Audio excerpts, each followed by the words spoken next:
सिर्फ घर और ऑर्गेनाइज्ड घर में क्या फ़र्क होता है। ऑर्गेनाइज्ड घर का मतलब है हर चीज़, चाहे वो किचन की हो या घर की अलमारी, हर तरतीब से और डीक्लटर्ड हो। तो हमारा नॉर्मल घर ऑर्गेनाइज्ड घर कहलाता है। और घर की औरत की मेन जॉब ही घर संभालना होता है, जिसका एक आस्पेक्ट इसको ऑर्गेनाइज्ड और डीक्लटर्ड रखना होता है। तो आज की वीडियो में कुछ ऐसे हैक्स शेयर कर रही हूँ जो आपके ऑर्गेनाइज्ड वाले गोल को अचीव करने में काफ़ी हेल्पफुल होंगे। वीडियो को एंड तक देखिएगा। So let's get started. अस्सलाम वालेकुम everyone, welcome to mania ATF with a new video and I hope you all are very good. I am also fine, अल्हम्दुलिल्लाह। डेली यूज़ होने वाली बेडशीट्स, कंफर्टर और कंबल वगैरह को फोल्ड करके ऑर्गेनाइज करके रखने का काम डेली बेसिस पर हो रहा होता है। और अगर इनको नॉर्मल सी तय लगा कर रख दिया जाए तो वो तय खुल भी जाती है। तो इनको एक साथ ऑर्गेनाइज रखने में हैक नंबर 1 मैं आपसे शेयर कर रही हूँ कि इनको कैसे फोल्ड लगा के रखें कि ये ज़्यादा से ज़्यादा मैक्सिमम एक दूसरे के साथ रखे जाएं। तो हैक नंबर 1 है, सबसे पहले तो आपने दोनों सिरे बेडशीट के पकड़कर उसको लंबे रुख आपने सीधा, बिल्कुल इस तरह से सीधा कर लेना है। जब ये लंबे रुख बिल्कुल सीधी हो जाए तो इसके दोनों सिरे एक दूसरे के साथ बिल्कुल अच्छे से मिलाकर आपने जोड़ लेने हैं लेंथ वाइज। जब एक दफ़ा लेंथ वाइज जुड़ जाएगा, फिर एक तरफ से आपने फोल्ड करना है और दूसरी तरफ से फोल्ड करके दोनों सिरों को सेंटर में ले आना है। तो सेंटर में जो आपका ये बनेगा, ये लाइन बनेगी, यहाँ से फिर से आपने फोल्ड लगा देना है।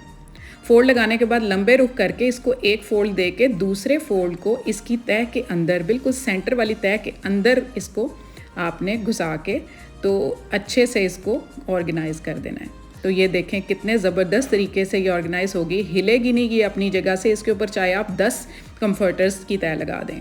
तो बेडशीट्स भी हमारी डेली बेसिस पर यूज़ हो रही होती हैं। इनको भी तकिए अगर ऑर्गेनाइज करके ना रखे जाए ना तो गुम हो जाते हैं और उन्हें ढूंढने में जो कोफ्त होती है ना, उसके लिए टिप नंबर 2 आपसे हैक नंबर 2 शेयर कर रही हूँ कि कंफर्टर की तरह बेडशीट को भी इस तरह से लंबे रुख आपने डबल फोल्ड कर लेना है, दोनों तहें लगाकर। फिर इसको एक फ़ोल्ड लगाना है, फिर उसी फोल्ड के ऊपर आपने इस तरह से दूसरा फोल्ड लगा लेना है ऐसे, और फिर इसी तरह से आगे बढ़ाकर तीसरा फोल्ड लगा लेना है।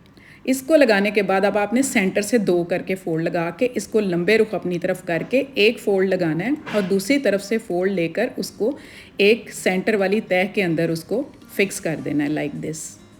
तो ये हिलेगी नहीं अपनी जगह से। अब आती है यहाँ से, जब ये फिक्स हो गया तकियों की बारी, तो तकिए भी जो हैं इनके अंदर इसी तरह से मैं आपको बताती हूँ चलकर किस तरह से इसकी तह के अंदर ही आप रख देंगे तो तकिए घूमेंगे नहीं। लंबे रुख में उनको फोल्ड लगाया, फिर इस तरह से डबल फोल्ड लगा के एक तकिए को दूसरे की तह के अंदर इसको फिक्स किया और अब ये बिल्कुल फिक्स हो गया। और इसको सबसे फ्रंट वाली तह में बेडशीट की इसको इस तरह से फिक्स करके रख देंगे। तो ये देखें, ना ये तकिए घूमेंगे और बेडशीट भी ऑर्गेनाइज हो गई, ना इसकी तह खुलेगी। और जितनी मर्जी तहें लगाकर अलमारी में आप इनको इस तरह से एडजस्ट करके बेडशीट्स को रख सकते हैं। तो है ना ये ज़बरदस्त हैक। आई होप कि आपको ये बेडशीट्स वाला हैक पसंद आया होगा। हैक नंबर 3 भी इसी तरह से ही है, सिंपल सा ही है। उसमें आप इस तरह से लंबे रुख को फोल्ड लगाकर बेडशीट की तह के अंदर एक तकिया रख लें और दूसरा तकिया पकड़कर उसको पूरा खोल कर उसके अंदर ये एक बेडशीट और एक तकिया उसके अंदर फिक्स कर दें। उसकी एक कॉर्नर के ऊपर इसको ला के यहाँ पर इसको फिक्स कर दें। फिक्स करने के बाद जो बाकी की तकिए की तह बचेगी उसको फ़ोल्ड कर लें। फ़ोल्ड करने के बाद फिर से उसको इस तरह से फ़ोल्ड लगाएं और जो तकिए के अंदर का कपड़ा होगा उसके अंदर की तह के अंदर बाकी की बेडशीट को देकर इस तरह से उसको फ़िक्स कर लें। तो ये भी एक हैक है बेडशीट को फ़िक्स करने का। आई होप आपको ये भी पसंद आया होगा। जो हमारी आयरन है वो इस तरह से कभी कभी कपड़े जलने से, ख़ासकर जब हमारी मेड्स के हाथ में कपड़े होते हैं ना, तो वो बहुत केयरलेसली आयरन करती हैं तो ये कपड़ा जलने के निशान पड़ जाते हैं। उसके लिए हैक नंबर 4 है कि आपने टूथपेस्ट लेनी है, उसके निशानों के ऊपर अच्छे से उसको अप्लाई कर लेना है इस तरह से कि उसका कोई सिरा जो हिस्सा बाकी ना रह जाए। अब आपने ऑन कर लेना आयरन को और उसको थोड़ी देर के लिए रिएक्शन होने देना है। देखें आप, ये बबल्स बन रहे हैं, दैट मीन्स कि ये रिएक्शन हो रहा है। तो ये इसके साथ इसकी जो डर्ट लग गया है, जो ये जलन वाला हिस्सा है, वो इसके साथ मिलकर इसके अंदर क्रैक्स आ जाएंगे। अब ये देखें आहिस्ता आहिस्ता क्रैक्स आने शुरू हो गए हैं। दैट मीन्स कि ये रिएक्शन सक्सेसफुली डन हो गया। जब ये क्रैक्स आ जाएंगे और ये इस तरह से एक परत सी बन जाएगी तो आपने आयरन को ऑफ़ कर देना है। तो ऑफ़ करने के बाद उसको ठंडा करना है। ठंडा करने के बाद स्क्रबर से आपने उसको अच्छे से हल्के हाथों से मूव करते रहना है स्क्रबर को। अब आपको ज़्यादा मेहनत नहीं करनी पड़ेगी क्योंकि ये डर्ट जो है ये उगल चुका है। अब आपने सिर्फ इसको साफ़ करना है। तो इस तरह से आप इसको स्क्रबर की हेल्प से अच्छे से साफ़ कर लेंगे तो इस तरह से ये हमारी आयरन बिल्कुल क्लीन हो जाएगी। तो ये बहुत ज़बरदस्त तरीका है। ये जो आपको अंदर से निशान नज़र आ रहा है ये जलने का नहीं है, ये मेरी आयरन के ऊपर ही कोई उसके कट लगने का निशान है, ये नेल का निशान नहीं है जो आपको डॉट सा नज़र आ रहा है। तो ये वाला, तो आप ये देखें कि कितनी ये क्लियर हो गई है बिल्कुल हल्का सा स्क्रबर से स्क्रब करने से और सिर्फ टूथपेस्ट के इस्तेमाल से। तो है ना ज़बरदस्त ये हैक। उसके बाद हम ये देखें कितना गंद आपको नज़र आ रहा है ना। तो अब जब ये आयरन हमारी क्लीन हो गई है ना, अब इसको क्लीन करके एक और इसकी एक कोफ्त है जो हमें होती है अक्सर, वो ये है कि इसकी तार जितनी लंबी हो छोटी हो इस तरह से क्लटर्ड रहती है। हमें समझ नहीं आती कि हम इसको इसके ऊपर भी रोल करके रख रहे होते हैं तो तार में क्रैक्स भी आने का डर होता है। तो ये आप लंबी सी इसकी तय लगा लें बिल्कुल एंड वाले सिरे से, फिर बाकी की तार को उसके ऊपर इस तरह से फ़ोल्ड करते जाएं।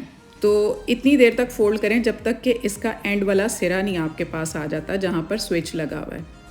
अब ये स्विच जो है इस लंबे वाले फोल्ड के अंदर से निकाल लें आप, और इस लंबे वाले फोल्ड को थोड़ा सा खींच लें सिरे से। खींचकर अब इसको आप इसके आयरन के हैंडल से निकाल के तो इस स्विच को इसके अंदर फिक्स कर दें। तो देखें ज़बरदस्त तरीके से 1 सेकंड के अंदर ये हमारा जो डीक्लटर हो गई तार भी, और ये हम इस्त्री को पकड़कर जहाँ मर्जी ले जाएंगे और रख लेंगे। तो ये हमारे जो डिस्पोजेबल टिश्यू के बॉक्सेस होते हैं ना, इनको हम फेंक ही देते हैं। आपको ये नहीं पता शायद कि ये कितने काम की चीज़ होती है। ये इसके ऊपर का बना बनाया सुराख, वैसे तो हम DIY कर रहे होते हैं बॉक्सेस को, लेकिन ये हमारे पास बने बनाए होते हैं। तो ये टिनी भी ये पॉलीथीन बैग सब्ज़ी के फ्रूट के, इनका नहीं समझ आ रही होती कहाँ रखे, तो इनको हम सिंपली इसके अंदर घुसा देंगे अच्छे से।